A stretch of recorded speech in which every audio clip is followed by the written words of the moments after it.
भारत के इतिहास की महत्वपूर्ण संधियाँ। दोस्तों, इस वीडियो में हम जानेंगे विस्तृत में।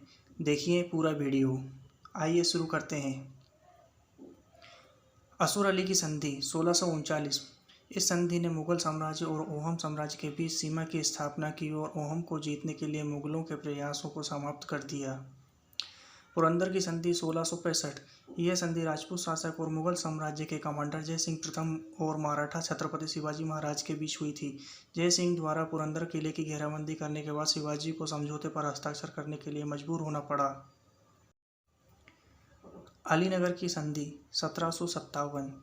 यह संधि सिराजुद्दौला उद्दावा और रॉबर्ट क्लाइव के बीच हुई थी। इससे अंग्रेज कलकत्ता को मजबूत कर सके और ब्रिटिश माल को बिना करके बंगाल से गुजरने की अनुमति मिली। इलाहाबाद की संधि 1765। यह संधि रॉबर्ट क्लाइव और मुगल बादशाह शाह आलम द्वितीय के बीच हुई थी। इससे अंग्रेजों को बंगाल, बिहार और उड़ीसा से मुगल सम्राट की ओर से कर एकत्र करने का अधिकार मिला।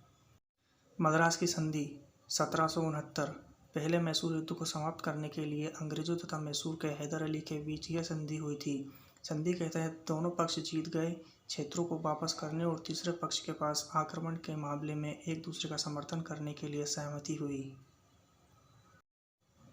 पुरंदर की संधि 1776। यह संधि पहले आंग्ल मराठा युद्ध के पहले चरण को समाप्त करने के लिए अंग्रेजों और मराठों के बीच हुई थी। बाड़गांव की संधि 1779। यह संधि पहले आंग्ल मराठा युद्ध के दूसरे चरण को समाप्त करने के लिए अंग्रेजों और मराठों के बीच हुई थी। सालबाई की संधि 1782। यह संधि प्रथम आंग्ल मराठा युद्ध को समाप्त करने के लिए अंग्रेजों और मराठों के बीच हुई थी।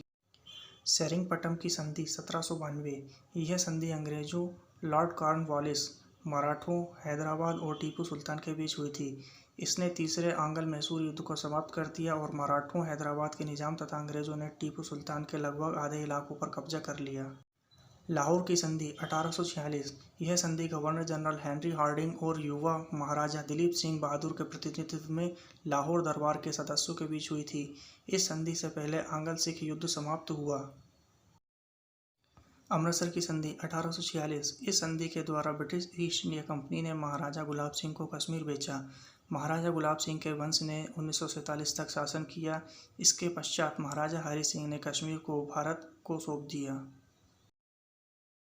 दोस्तों, अगर आपको हमारा वीडियो अच्छा लगा तो लाइक करें, शेयर करें, सब्सक्राइब करना ना भूलें। Thank you.